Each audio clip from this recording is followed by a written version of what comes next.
Bonjour et bienvenue dans cette vidéo dans laquelle nous allons corriger ensemble le sujet de brevet de métropole de 2021. Pour rappel, le sujet est disponible en version numérique dans le descriptif de la vidéo. Commençons par la question 1 dans laquelle on vous demande, en vous appuyant sur l'introduction, de citer deux causes essentielles responsables de la fonte des glaciers de montagne. Et dans la question 1b, on vous demande de donner le nom et le nombre des atomes présents dans la molécule de méthane. Commençons par répondre à la question 1a. Dans l'introduction, il est noté que l'augmentation de la température de l'air est responsable d'une fonte plus importante des glaciers de montagne, mais aussi qu'un deuxième phénomène est responsable de la fonte des glaciers de montagne, il s'agit de la diminution des précipitations. Ainsi, les deux causes essentielles responsables de la fonte des glaciers de montagne sont d'une part l'augmentation de la température de l'air et d'autre part la diminution des précipitations. Passons maintenant à la question 1b. La formule chimique de la molécule de méthane est donnée dans l'introduction. Il s'agit de CH4. On en conclut que la molécule de méthane est composée d'un atome de carbone et de 4 atomes d'hydrogène.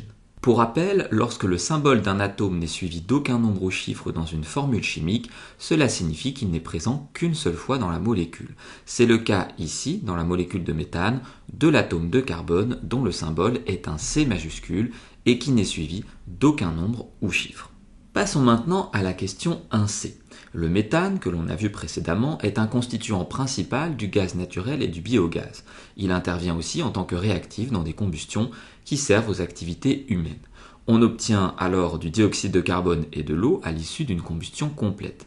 Parmi les trois équations chimiques suivantes qui sont proposées, vous devez choisir celle qui modélise la combustion complète du méthane en justifiant votre choix.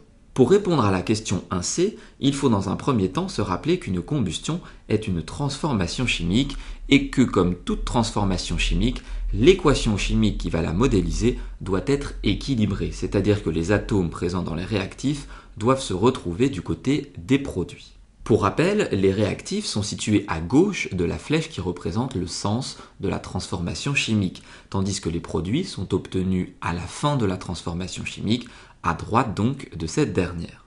Pour savoir si une équation chimique est équilibrée, il suffit de compter le nombre d'atomes de carbone, d'hydrogène et d'oxygène du côté des réactifs et du côté des produits dans nos trois propositions. Dans la proposition 1, on dénombre du côté des réactifs un atome de carbone, 4 atomes d'hydrogène et attention 2 fois 2, c'est-à-dire 4 atomes d'oxygène. Du côté des produits, on compte un atome de carbone, 4 d'hydrogène et 2 d'oxygène.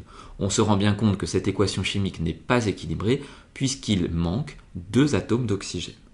Passons maintenant à la proposition numéro 2. Du côté des réactifs, on dénombre un atome de carbone, 4 atomes d'hydrogène et 4 d'oxygène. Et du côté des produits, 2 de carbone, 2 d'hydrogène et 5 d'oxygène.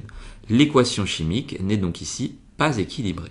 Pour la proposition numéro 3, on dénombre du côté des réactifs un atome de carbone, 4 atomes d'hydrogène et 4 d'oxygène, et c'est exactement la même chose du côté des produits. On en déduit donc que cette proposition numéro 3 est équilibrée. On en conclut que parmi les trois équations chimiques proposées, la dernière est celle qui va modéliser la combustion complète du méthane, puisqu'on l'a vu ensemble, elle est équilibrée. Passons maintenant à la question numéro 2. Dans la question 2a, on vous demande de citer la forme d'énergie emmagasinée au niveau du lac de retenue parmi la liste des formes d'énergie qui vous sont proposées. Dans la question 2b, on considère l'alternateur de la centrale hydroélectrique et on vous demande simplement d'attribuer aux numéros 1 et 2 une certaine forme d'énergie parmi une liste qui vous est proposée. Répondons dans un premier temps à la question 2a. On le voit bien sur le schéma qui est dans le sujet, le lac de retenue est en hauteur. Cela va permettre à l'eau qui est présente au niveau du barrage d'avoir une énergie potentielle très élevée. La forme d'énergie emmagasinée au niveau du lac de retenue est donc de l'énergie potentielle. Passons maintenant à la question 2b. Comme on peut le voir sur le schéma, 3 éléments sont indispensables pour le fonctionnement d'une centrale hydroélectrique. Il s'agit de la turbine, de l'alternateur et du transformateur. Pour la question 2b, on s'intéresse à l'alternateur. Pour rappel, l'alternateur est un convertisseur. Son rôle est de convertir l'énergie cinétique en énergie électrique, mais il y a aussi une partie de l'énergie qui est dissipée, il s'agira de l'énergie thermique. Sachant cela, on peut donc compléter le diagramme de conversion d'énergie qui est proposé. Le numéro 1 sera attribué à l'énergie cinétique. On va en effet utiliser l'énergie cinétique de l'eau pour faire tourner notre turbine et faire donc tourner la partie rotative de l'alternateur que l'on appelle le rotor. Ce rotor va se mettre en mouvement à proximité du stator, qui est une bobine de cuivre, et qui va donc convertir cette énergie cinétique en énergie électrique. Une partie de l'énergie cinétique sera également convertie, on l'a vu précédemment, en énergie thermique. Il s'agit de l'énergie dissipée, de l'énergie perdue. Passons maintenant à la question numéro 3.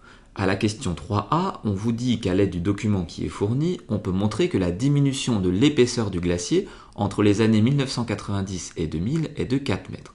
On vous demande de déterminer la diminution de l'épaisseur du glacier entre les années 2000 et 2010 en justifiant la réponse.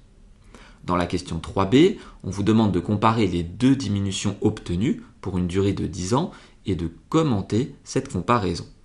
Ensuite, il faudra formuler une hypothèse à propos du réchauffement climatique. Commençons par répondre à la question 3a. D'après le graphique, en l'an 2000, on voit que l'épaisseur du glacier était égale à 340 mètres. 10 ans plus tard, en 2010, cette dernière est égale à 324 mètres. On a donc, en 10 ans, une baisse de 16 mètres de l'épaisseur du glacier. On en conclut que la diminution de l'épaisseur du glacier entre les années 2000 et 2010 est égale à 16 mètres. Passons maintenant à la question 3b. La diminution de l'épaisseur du glacier entre les années 2000 et 2010, on l'a vu précédemment, est égale à 16 mètres. Et elle est donc 4 fois plus importante qu'entre les années 90 et 2000 où elle valait, d'après l'énoncé, 4 mètres. La diminution de l'épaisseur du glacier est donc en train d'accélérer. On peut donc faire l'hypothèse que le réchauffement climatique est donc lui aussi de plus en plus important. Intéressons-nous maintenant à la question numéro 4. On vous demande d'établir un raisonnement qui permet de calculer la vitesse d'écoulement de la glace de la mer de glace. Vous devez effectuer le calcul et exprimer le résultat en mètres par an. Pour répondre à cette question, il est important de prendre en compte les informations présentes dans le petit paragraphe que vous avez ici sous les yeux. Pour répondre à la question 4, on va commencer par une phrase d'introduction. On cherche la vitesse d'écoulement de la glace de la mer de glace en mètres par an. Une information importante est donnée dans l'énoncé. On vous dit qu'une échelle abandonnée par un physicien en 1788 a été retrouvée 4370 mètres en aval en 1832. Grâce à ces informations, on va donc pouvoir effectuer un calcul.